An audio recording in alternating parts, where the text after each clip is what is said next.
Hi, I'm Jake, and you're listening to Beyond the Plate Redacted. Today, we're going to be talking about why customer service is dead, and I'm here with Ali Gonzalez from Sustainable Culinary Solutions. Thank you, Jake. Welcome back to our podcast where food is at the center of everything we do. So we're here to bring you topics every week about processed foods, the food service industry, employees, labor, and so on. So, Jake, we're going to talk about customer service today, which is a very important topic, and why customer service is dead.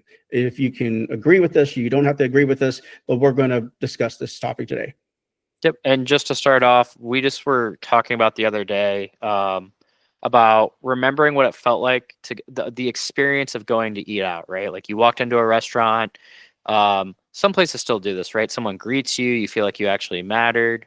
There's a menu outside, so you have some chance to look at it, to look through what you want. And of course, you can also go on your phone. But at the end of the day, you just felt taken care of, and you felt like there was an ambiance, right? There was a vibe, and people kind of guide you through this. But today, half the time when you walk into a restaurant, you might feel more like cattle being pushed through, right? Just to go get your food and get you out.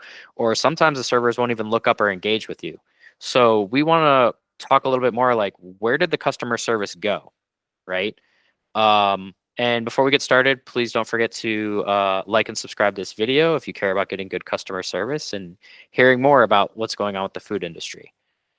Just as a reminder for this podcast or for this specific episode, we're really trying to focus on why the customer service in restaurants have declined, and why it's not just about food, right? It's about the entire experience, because that's what you're paying for. You're not just paying for food, you're paying for everything that comes with it. So just to get started, one thing that Ali and I have talked about a lot is lack of training. So, Well, there was always so much training in the food industry.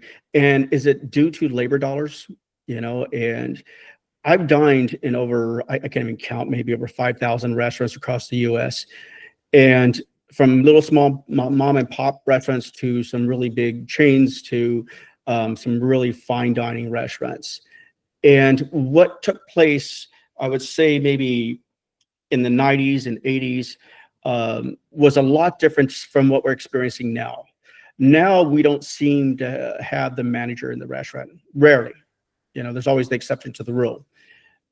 Before, you always had the manager, always walking up to the table, seeing if you're okay, handling things. Now they're cutting the assistant manager out of the equation. And I do believe this is all due to training.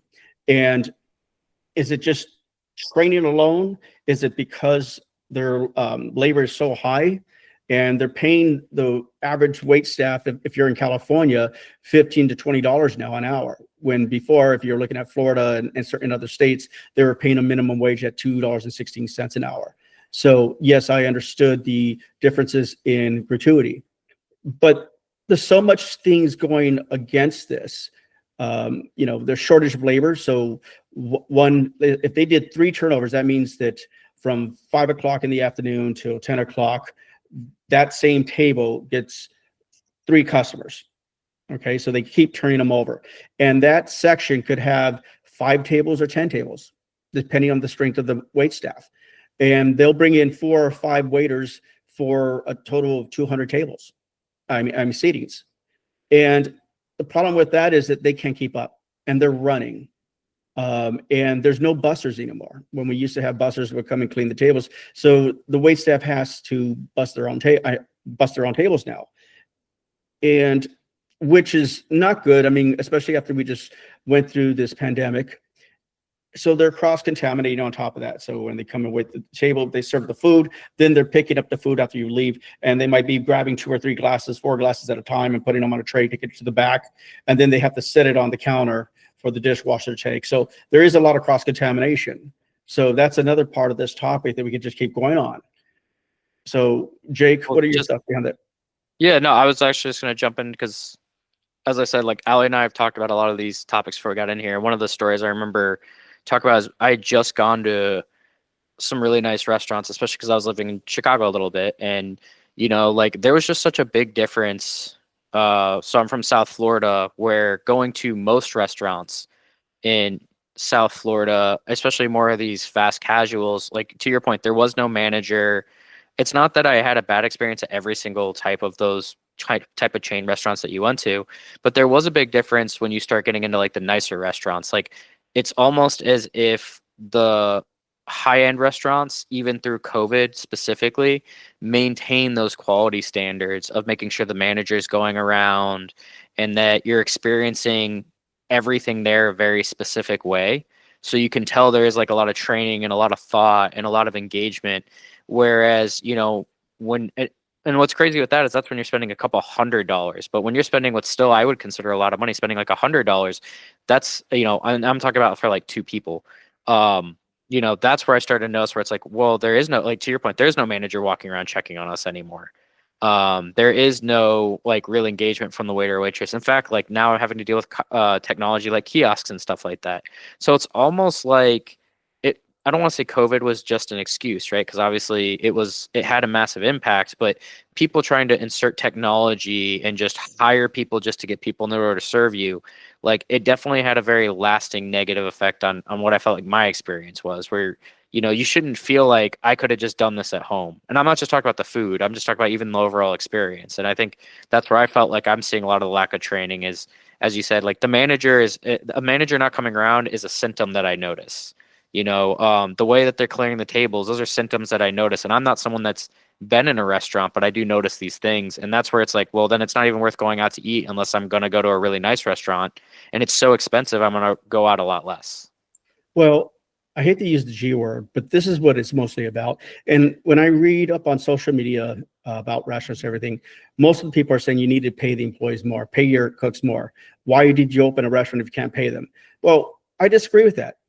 I believe the employees, the wait staff, the bartenders are going to make terrific gratuity if they were trained properly, if they knew their job.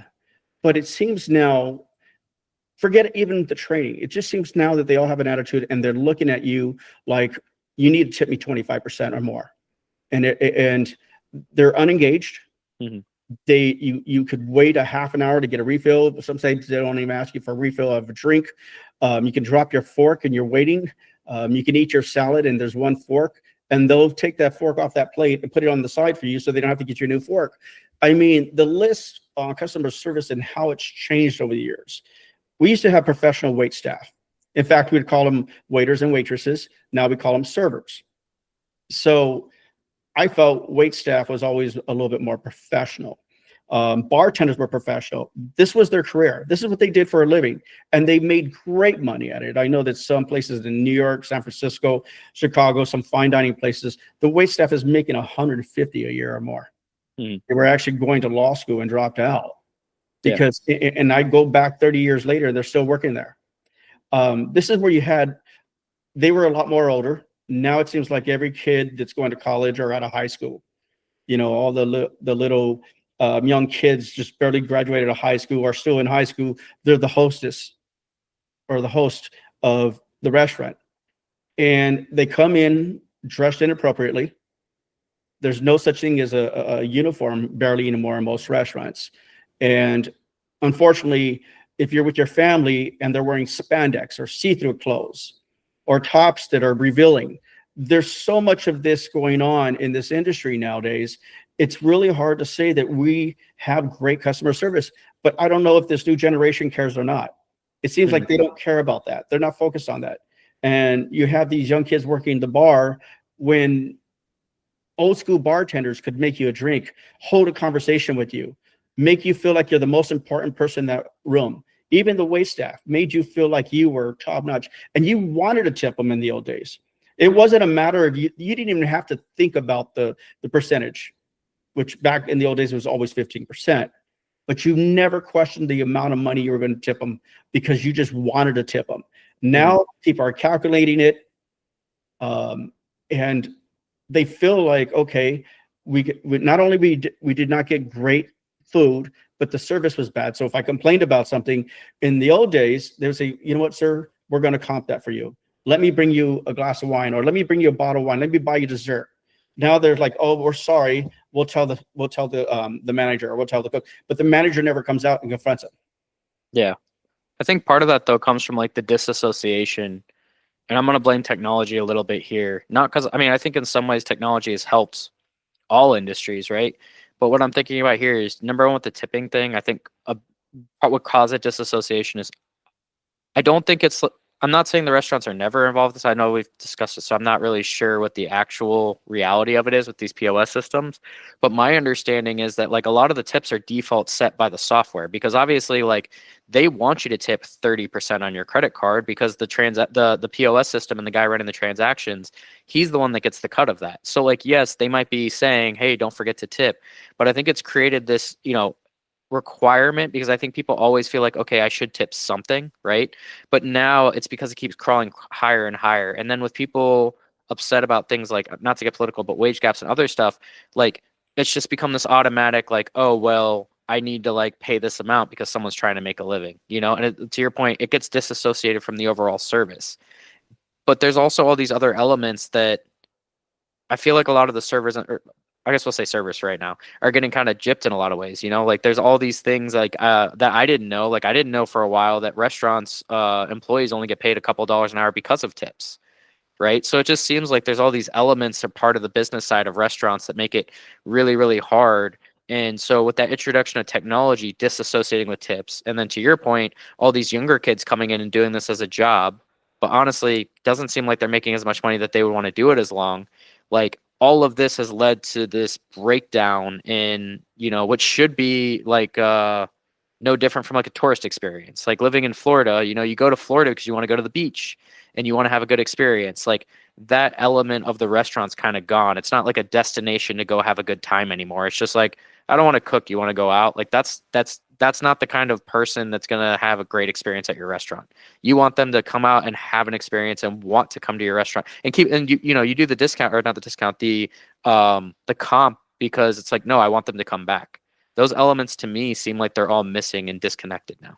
Well, that's where I see the other side of this is because, the number one, which is getting more and more, you just mentioned technology, so I don't want to forget this part. Now they're bringing you the POS to your table. Mm-hmm. And they're standing there in front of you. And the whole time they weren't engaged. They didn't smile. They barely said hello. They made you wait 10 minutes before they even got your drink order. So you're upset that you had to wait. You rarely got service. But they're standing there waiting for you to give them a 25% tip. And that's the only time that they'll tell you, thank you, have a great day, and smile at you. Because they're trying to charm you as they hand that to you. And you know what? Again, they're just as greedy. I've watched waitstaff fight and bartenders fight over the years, over and over again. It's the same thing. And they'll pull some really bad habits of their stuff. So when we used to have bussers, or some of the fine dining restaurants still have bussers, and the reason why they can't keep them or keep some of the hostesses, because on a busy night when they're doing 200 covers and they're running around like crazy, and you see these restaurants can barely, keep up. They made, let's just say, I know some places and some nice restaurants that were making $800 to $1,200 a night in tips. So I don't feel sorry for them. Mm-hmm. They're making more money than the average person working a harder job. Yeah. Now, when they make this money and they have a busser bussing their tables, running around, picking up the dirty dishes, wiping up the messes, cleaning everything up, at the end of the night, they're supposed to tip them out maybe 10%, 15%. Mm-hmm. And they'll hand them a 20 out of $800 or $1,200. I've even seen them make $1,600 a night. So that's why they leave. Mm-hmm. And I've seen where when they're getting the cash and they'll keep the cash. I was up in North Conway and I worked at a hotel there a couple of years ago, and they're putting all the cash in the jar and on those tips. And then at the end of the night, they would share it. And then one bartender would take all the cash and he wouldn't tip out the other bartenders. So you got to look at all perspectives, and the customers don't know what's going on behind the scenes. Yeah. And, unfortunately, there's always good to bad everywhere you work. But it gets pretty greedy, and it gets very, I would say, sometimes pretty violent in the restaurant industry among bartenders and bussers and waitstaff. They fight over tables. They fight over sections. They talk about each other. They're mad. And then the manager, food and beverage manager, is playing favorites with certain waitstaff. Mm-hmm. So this waitstaff, every time they make sure they get the busy nights, and they'll take the ones that they don't like and give them the slow nights. and then give them the poor section of the tables where there's only two tops, where the other guy gets or young lady gets all the large tables. So it's not really balanced. What are the symptoms though for that? You know, because like I'm thinking in terms of like, is this because of lack of management, or like where does this all start in some of these issues? Because I won't. I'll wait for you to answer that question first, because I do want to say too. I feel like it's a mixed bag on what you get reactions. So I'll get to that in a second. Like, is this because of management, or is it because of like lack of teamwork? Like, where in the process are restaurants making these mistakes that? And it sounds like they're compounding on top of each other. What creates teamwork? Communication and management. Mm-hmm. You know, you have a team, you treat them equally. If you can't give everyone Saturday and Sunday, rotate them. Mm-hmm. You know, so it always comes down to management. When I used to run restaurants, especially in the kitchen, every day before service, we do a tasting on the specials, any new entrees that get to taste, because they have to be able to sell it. Yeah. That's key. So they can talk about the food and have passion about it. Even the cooks have to understand why you're making that plate, what matches. Sometimes the cooks never taste the food. The waitstaff never tastes the food. So how can they sell that food? How can they tell somebody it's good? The other piece is that you communicate and you tell them, you can announce somebody's birthday that's on the staff. You make sure you have a staff meal. So while they're eating, you're talking about this week's or yesterday's service, what went great. Talk about the great positive things, communicate with them, tell them, hey, at the end of the week, we're going to have a special party for 25 people. We're having a catering in the back room for another 150 people. And you talk about what's going on, so they feel like they're a part of a team. This way you empower them to say, you know what, we're going to handle this. We're going to take care of this if the manager can't always be there and the manager's busy. So the briefing also, say yesterday we had a few flaws in the POS system where something wasn't ringing right, or we had a couple of customers weren't happy with this entree. So let's make sure that we go and we add this to it, or you guys keep forgetting to put on the scallions onto the chili and making sure the cheese is melted. So let's make sure we do that and make sure we get an underplate. So there's things that you can communicate constantly to the staff where they feel like they're a part of a team. Yeah. And if not, if they don't have guidance, they're going to do whatever they want. They're not going to understand. Listen, we have an anniversary today. Let's make that person feel special. Let's make sure that the pastry chef goes back there and writes happy anniversary on the plate. Let's make sure we comp that dessert for them. Don't make them pay for it. And don't have them have to ask you. On the reservation, they put on, it's our anniversary dinner. Have that made before they even walk in. Yeah.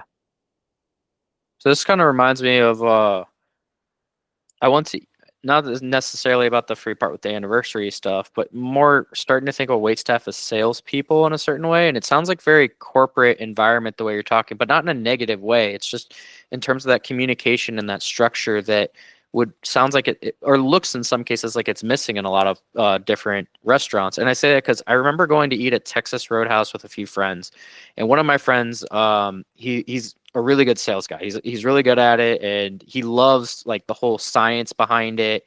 And I just remember sitting there, and we go around and we order, and they're doing, they're asking us like, hey, do you want to add bacon to your baked potato? Do you want to do this? Do you want to do that?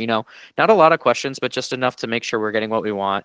And she turns around and walks away, and my buddy just goes, man, they are so good at selling here. And I was like, what do you mean? He goes, you didn't see those upsells? And I was like, yeah, where they're like, hey, do you want mushrooms? Do you want this? And he's like, yeah, but it was just so natural and so easy. He's just like, I do sales all the time. And he's like, it's crazy how every time I come here, they're just so smooth. They must do really good training because, these guys recognize that like, it's not just about the tip. It's just about like giving you everything you want, even though it might cost a couple extra bucks. Most people don't even notice. And he's like, the fact that they can just sell through that. And like I said, every time I've gone to Texas Roadhouse since then, which has maybe been a couple of times, I did notice like they have it down to a science. So is it like a super high-end experience? No, but like I know what to expect on the ambiance and all that other stuff. And I would say 99% of the time the servers are great, and I can expect the same service over and over again. And even with, just to bring what I was talking about before, for me with the check, like a lot of times it's nice because yeah, sure, some places do those little kiosk things, but I like it when the server has those toast arm things because it's like they are sitting there and talking with me. You can see them typing on it, getting feedback right away to the kitchen, and even when they're printing it out, it's just such an easy process to pay.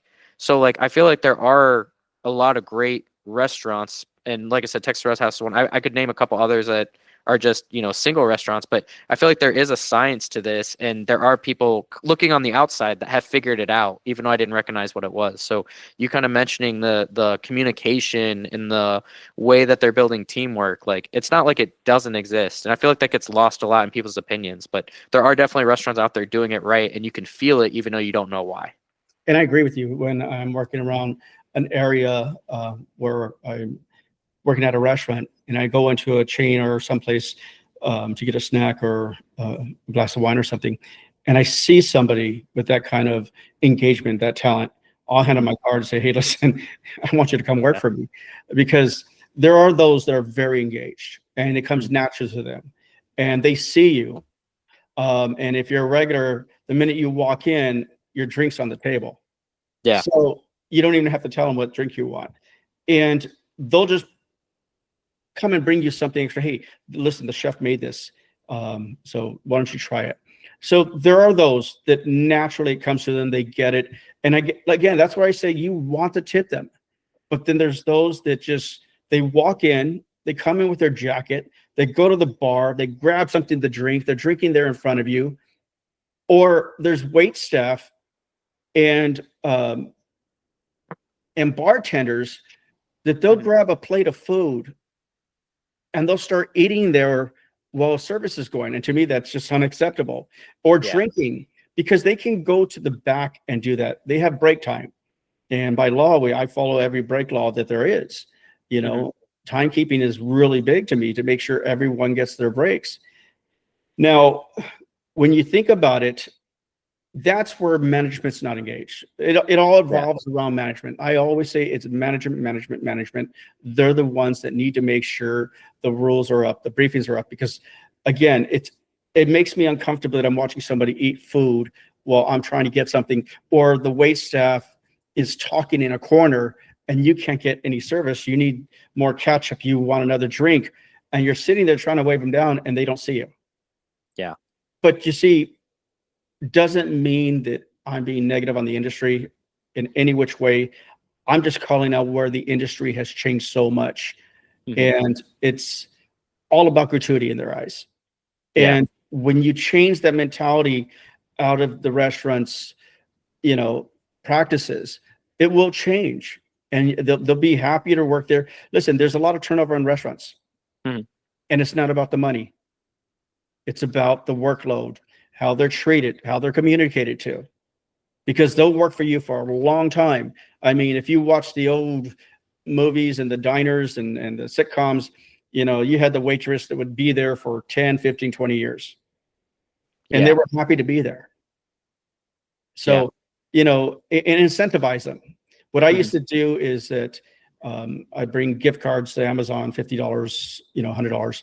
And I would say, okay, who sold the most prime rib tonight out of the wait staff? At the end of the night gets this card. Guess what?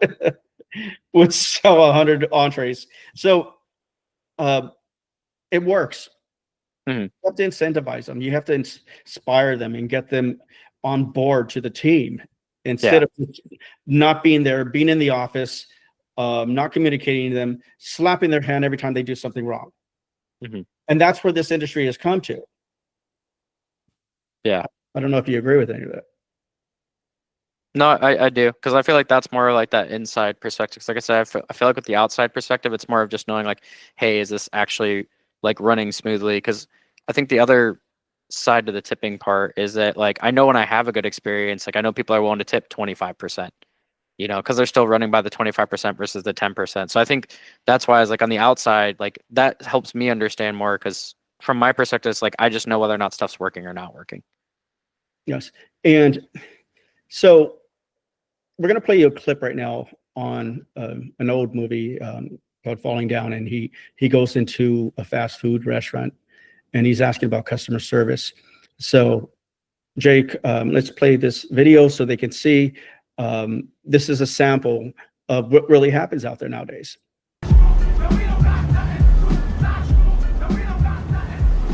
Hi, can I help you? Yes, I'd like a ham and cheese omelet and more wham fries. I'm sorry, we stopped serving breakfast, but we are on the lunch menu now. But I want breakfast. Well, you can't have it, we're not serving it. So you said. Is that the manager? Yeah, Could I speak to him, please? sure. Rick, there's a customer that would like to speak with you. Yes, sir. Hi, I'd like some breakfast. We stopped serving breakfast. I know you stopped serving breakfast, Rick. Sheila told me you stopped serving breakfast. Why am I calling you by your first names? I don't even know who you are. I still call my boss Mister. I worked for him for 7.5 years, but I walk in here all of a sudden, total stranger, and I'm calling you Rick and Sheila like we're in some kind of AA meeting. I don't want to be your buddy, Rick. I just want a little breakfast. Well, you can call me Miss Folsom if you want to. Sheila, we stopped serving breakfast at 11:30.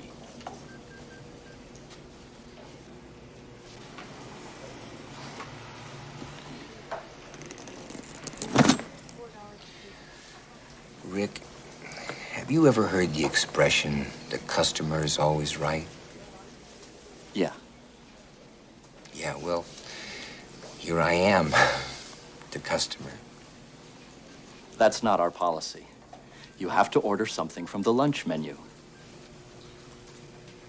I don't want lunch. I want breakfast. Yeah, well, hey, I'm really sorry. So as you see in the video play, Michael Douglas goes in and he orders breakfast. It's only a couple minutes after breakfast time, and they're saying, no, no, no. And he's saying, you know what? Let me talk to your manager. And the manager, sorry, breakfast is closed. We're only serving lunch now. And then Michael Douglas goes back and says, you know, the customer's always right. And for the most part, for many years, the manager and the staff would always go back and say, let me see what I can do for you. You know, when I was going to culinary school, they always told us, if you ever tell a customer no, you're fired. Yeah. And it wasn't that they were really going to fire you for that, but always find a way, an alternative way. No, don't get me wrong. This day and age, sometimes you have to fire your customer because there are some really bad, rude, condescending customers that think you owe them the world, and you have to give them everything for free. And they're looking for that. They're looking for an excuse. So you have to keep an eye out for those type of customers. But for the most part, it's about customer service.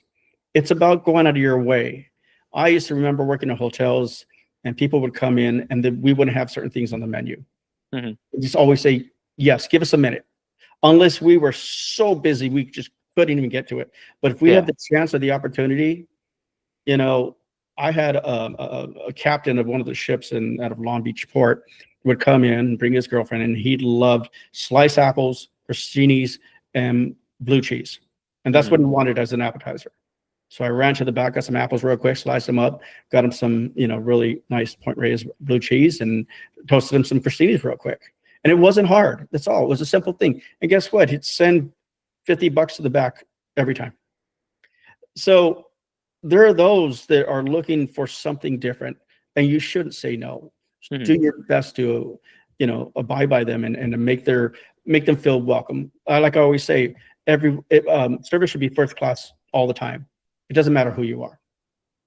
Well, so if I'm looking to go to a restaurant, because as we said, there are like some symptoms you can kind of see from the outside, and obviously you working in the industry see it from the inside. So like, what are symptoms people should be looking for? And I say that because like my only real food experience was a few months working at Annie Ann's Rolling Pretzels, which was super fun, even though it wasn't a kiosk. And I got to work with my friends and I loved it. And it was funny because I remember them telling us like, hey, you got to stay open, you know, 5 minutes past close. So if someone comes up and asks for something, go ahead and give it to them. But at the same time, you know, people, when they used to kind of like give away the food before they threw it away. So like at the same time though, we were getting directions that like when you're closed, everything goes in the trash, gets contaminated and thrown away so people can't just like grab the food. You know, so like I know that's more from the inside perspective, but on the outside perspective, like what should I be looking for when I go into a restaurant, and what should I be expecting? Because I feel like there are franchises that like no, they're very strict, but then there are also like really nice restaurants you go to that are more the experience like you're talking about. It's like, hey, we're here to accommodate you. So where should my expectations be, and what should I be looking for? I mean, we still have to keep rules as rules. Otherwise, we'll never get out of there. And you have overtime for a couple of tables. Listen, um, people say 15 minutes before we close, you should not be serving anybody. No, if you say you close at 10, somebody walks in at 10, you serve them. Mhm. Now, don't get me wrong. You always have the closing wait staff. There's always one person closing. And the cooks are the ones that are upset. They want to get out of there. Yeah. And they don't know what you're going to order. There could be 20 different items on the menu. And sometimes somebody just wants something really simple, or sometimes they're going to order a 3-course meal. And that's going to take another hour, sometimes an hour and a half, if somebody's late and they're talking to their significant other or their partner that they bring in.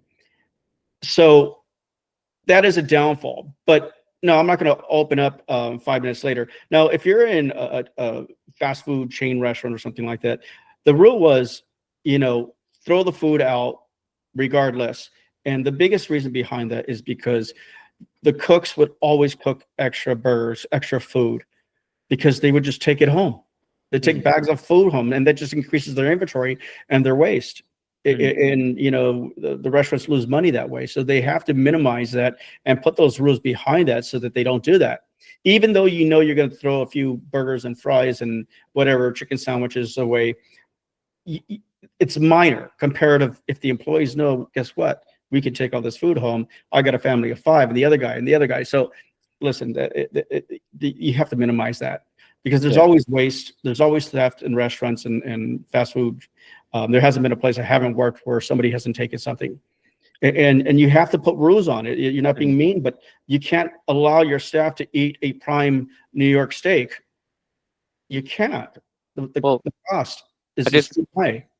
I do think is that other side of that, where like the explanation to me on the waste was, first of all, we had to have waste at Annie Ann's because it was the smell, right? So I know it's like kind of a different business model here, but they actually measured our waste to make sure we were making enough, because they didn't want pretzels sitting in there for 2 or 3 hours, right? So every half an hour, you're dumping out what's in the case and throwing it away. The explanation I got on the throwaway was, I don't know if it was them, so definitely don't quote me on this, but there was a similar type snack stand that was sued because someone got sick, because they got basically they were throwing out the food and they just gave it to someone for free and they got sick, and then they got sued. So the explanation to me was, I can see where you're coming from on it. I just know for us, it was a lot more of like, it was a liability issue and a lawyer type thing, where it was like, hey, don't do this, because it was insane the amount of food that we were required to throw away. And like I said, they measured our waste. So if we weren't throwing away enough food, we actually got in trouble. So that's the exception to the rule. Okay. It Gotcha. has to be, because again, the product cost on a pretzel, where it's flour, water, whatever salt, sugar that's inside the pretzel, is a lot different than a bunch of proteins and vegetables. That makes sense. Yeah. So, again, if there's a way for, I used to check the trash cans every day to see how much waste we had. And that's when you have a problem inside the restaurant. Yeah. But again, is it training? Yes. Is it management? Yes. It comes right back to that. And that's where restaurants can minimize their costs and then give those increases to those employees when needed. If you manage your waste, because the biggest cost in restaurants is product costs and labor costs. Rex and all the office supplies is minor. Those are 2 big things. So if you control your labor, you control your product, that's when you're going to be profitable and you're not going to have problems. Where do you think it shows on feeling the customer? Obviously, like if you have more appreciated employees, they're going to do a better job with your customer. But do you think that, is there any direct effect, like from food waste, that affects someone coming in and like as a, what do you call it, as a patron? Like how does food waste kind of affect them? I'm just kind of curious, 'cause I know we talk about it a lot from an internal standpoint, but how does that affect the customer? Is it like lower quality food or? Majorly. So I've watched brand new restaurants open up, and they put everything out there. And they hire a great executive chef. They have really good staff, and the restaurant is vibrant and they're doing really well. It's packed. But then they realize they're losing too much money. Yeah. They didn't do this right. They didn't cost things out properly. So then they start changing portion size. They find a chef for half the price, and they change some of the ingredients. And then the quality, you notice it right away, change. The 12-ounce pork chop went to an 8-ounce. You just start seeing that they went from an Angus steak to a choice. this is the quality of marbling when you think about the steaks. Now, if you remember, I don't know, did you ever go to P.F. Chang's? Yeah, I've been to P.F. Chang's. Yeah, their portion sizes were a lot bigger, Mhm. number one. But number two, if you remember when they first opened, they would bring you the vinegar, the soy sauce, and the spicy mix, and then they put it on your table and they'd mix the sauces for you on the table, and they'd have a rack of the condiments. They don't do that anymore. How many millions of dollars did they save by taking that off? So that was one way, and people don't notice that. Yeah. The burgers too. When you used to go to all these fast food restaurants, the burgers were bigger. Hmm. They had more of a patty, more of a bun, and then little by little you watch them shrink. And different types of meat. It's not the same as it was 20, 30 years ago, because they're looking to change costs. And then if you have the chain restaurants, such as if you notice Cheesecake Factories, and there's all these other chains that were claim jumpers, such as they had these big giant portions. Mhm. Then they started shrinking the portions. They started changing the quality. And then when they filed bankruptcy and they sold to another chain restaurant and they bought them out, then they came and changed. They changed the ingredients, the type of the quality of food. So it just keeps happening that way. So when you have, and this is what it goes back to customer service, when you have wait staff that used to be proud to work in those restaurants, now they feel like, oh, I'm not serving the same food. And I can tell the people aren't as happy anymore. Well, I can imagine being a server. It's got to be really frustrating, because I know there was one place I went to down in Fort Myers. I'm not going to name names of the restaurant. I don't even know if it's still open, but I just remember, because this is where I came up with my 2-time rule. Like it was terrible because the wait staff was awesome. They were super friendly and they didn't check on you too much, but they also asked just enough. They noticed, do you need your drink refilled? But the food quality was like, so, the couple of times I went, not only was there a difference in food quality, but even just the food itself was just not good. And I say it's not good, like it wasn't the ingredients weren't good, but like you get a calzone and it wasn't cooked through all the way. You know what I mean? Like really things I guess that I felt like were kind of simple. Maybe I'm being a little bit harsh about it, but I can imagine that's going to be really frustrating for the server. That's like when things were normal back before 2020, but afterwards, I mean, I know we see it. We'll talk about this another time, that we've seen shrinking of portions in other places, but I do feel like for me, it's more and more noticeable where, if I'm going to, I'm not going to name this one, but like a fast casual, I will say this one actually. If I go to, I remember actually, I think it was like 2021. I remember being in Pensacola when everything was kind of happening during those crazy years. And I remember looking at how much I was spending at a Chili's. And not that I dislike Chili's or anything like that. And I promise I go to nicer restaurants. But I was sitting there, I was like, we're paying like $80 for 2 people to go in and split an appetizer, each get a drink, and then get an entree. And we were spending like, actually, I think it was even more than that by the time it was done. And I was like, I know restaurants here in Pensacola I can go to and spend maybe $5 or $10 more, including tip, and get a way better experience and get the same and way better quality food. So I feel like ever since then, I have been seeing like not only quality or the price going up, but then when you see those portion size shrink, it's kind of like when you go to the grocery store and all of a sudden you realize things you've been buying for years, you're paying the same price, but there's less of it. It's that much more frustrating when you're going to a restaurant because you're hoping to get treated really well and you want to get something you can't make at home. And so I felt like that was like really disheartening for me, where like now when we go out, like I'm definitely in the mentality of like, 'cause, I travel a lot right now. When I go to a place, it's like I don't really want to go to most, I want to try something unique to that area, but sometimes it's kind of challenging because it's like, okay, but am I really going to get that good experience? Like, am I going to end up with really small food? Am I going to pay $20 for, half an ounce of carpaccio? You know what I mean? Correct. And again, it depends on the quality, but we've gone to a lot of fried foods. Everywhere you go, it's the same chicken wings, mozzarella sticks, quesadillas, the same thing, where it's 1, 2, 3, because the labor, they can't train, they can't find the cooks, they can't find the staff. So they got to find something they can do no matter what. Mm-hmm. Before we end this, because we're probably running a little too long, I just want to get your take on one last thing. Okay. And it's kind of dear to my heart, and it kind of don't know which side to run on this one. But lately, because the cost of the economy and everything, cost of goods have gone up so much, when you go to restaurants, and it's all over the United States, I don't see this in Europe anywhere though. But when you get your bill, sometimes you have a 3% credit card fee. Mm-hmm. You might have a cost of living fee.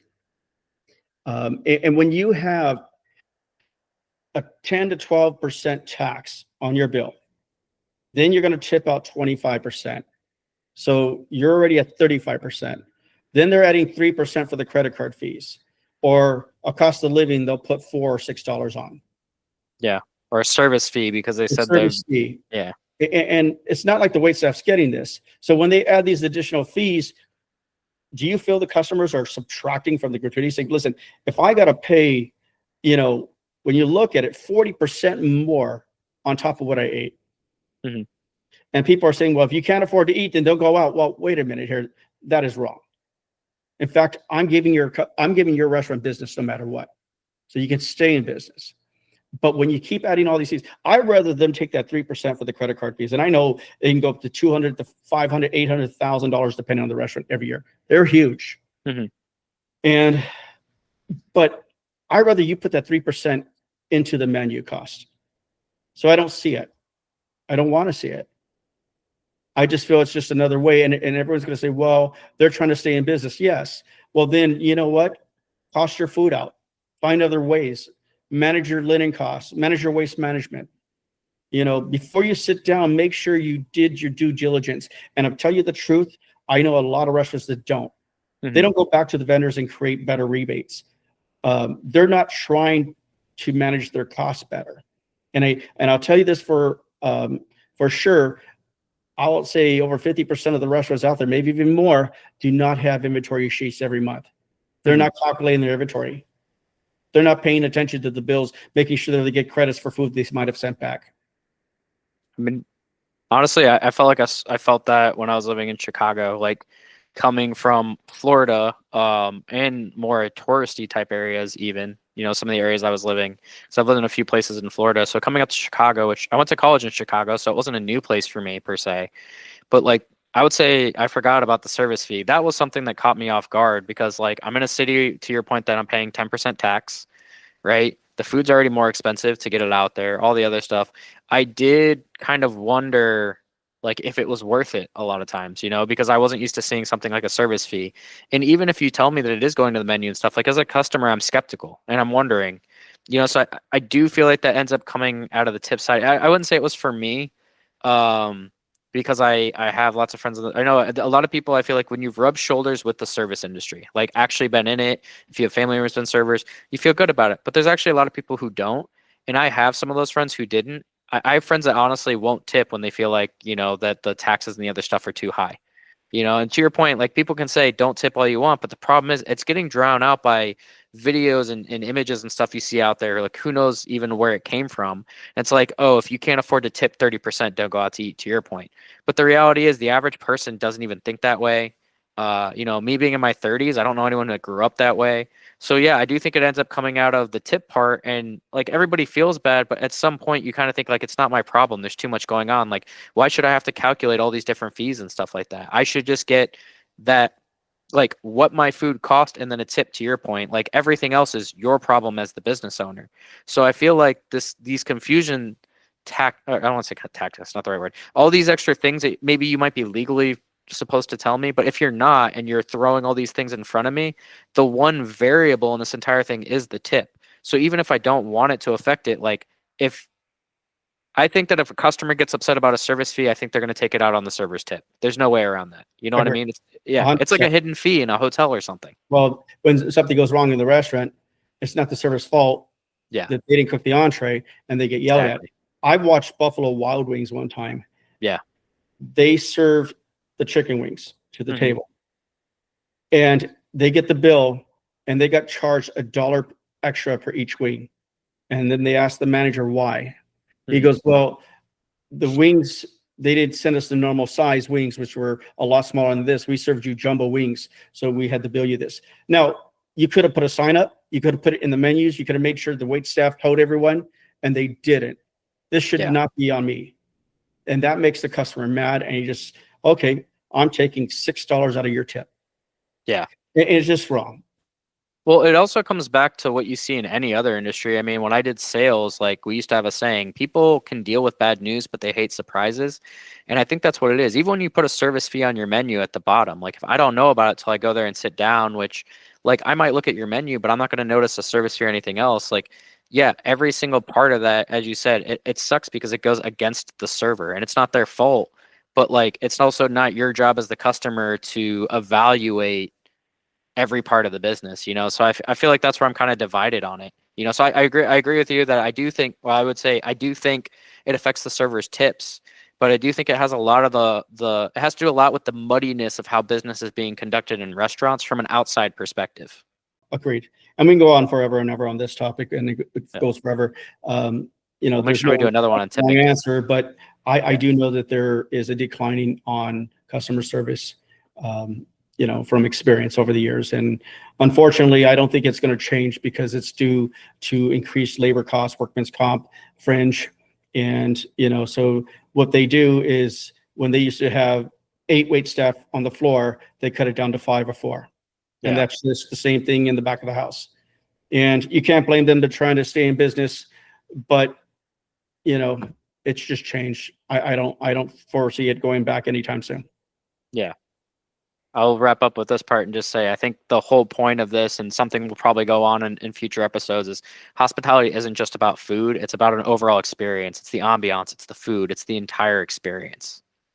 Correct. Because I could have a bad experience with the food one day, but the service was great. The bartenders are great. I want to go back because I want to interact with them. Yeah. Even if it's for an appetizer and a drink, because I know, okay, I don't want to eat their entrees, but I do go back because I enjoy the experience. Yeah. And with that, I'll say thank you for joining me today. And next week, we're going to be talking about the quality of chicken and eggs and how that's evolved. Thank you very much.